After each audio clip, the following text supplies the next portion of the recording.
World Cup, and you've started to. You've played in all three. How's your? Yeah, good question. I feel like a lot of it is psychological.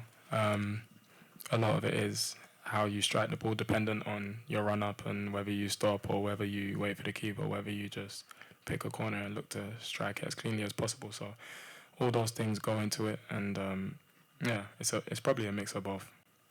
Yeah, no, just like all phases of play, we're taking it extremely seriously. Like you said, as you go into knockout football, it's something that becomes more prominent in the games. So, like every part of our game, we want to be at the highest level when it comes to that. And if you're on the pitch, you'd volunteer? Yeah, for sure. I'm always open to take a penalty. At the end of the day, it comes down to the coach's decision and what he wants and what he thinks is best for the team. But from my side, I'm always ready. So yeah, it's gonna be a good time at the. I feel like he's world class. He's a world class player. Like every time I watch him, I see the same player near enough every single time. You know, I think the last game, I don't understand how that can come as a shock to anybody. Like that's what he's been doing for the last how many years. So when I watch him perform like that, I just feel like it's normal.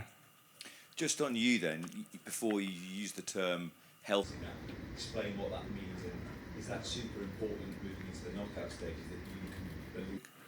Yeah, no, I expect a difficult game for sure. I feel like you get to this stage of the World Cup, you can't take any opposition lightly. All the opposition are dangerous. They all have their strengths and their qualities that they try and impose in the game. So yeah, this game will be no different. It'll be a difficult game, and we'll be ready from the start. Obviously, you've got to have. I feel like he's world class. He's a world class player. Like every time I watch him, I see that. Yeah, I feel like not just us. I feel like every team has difficulties with the opposition setting up 11 players in 30 meters of space. It's not easy to break down. I think we've seen other top nations struggle as well. Spain, Portugal in the last game. So yeah, it's just part of football now. Of course, when you play England, naturally you're gonna have a defensive approach because of the quality in our team. From our perspective, we have the same patterns, and we'll look to try and implement them a little bit better than we did in the last game versus Ghana, which probably will be similar to this one. So yeah.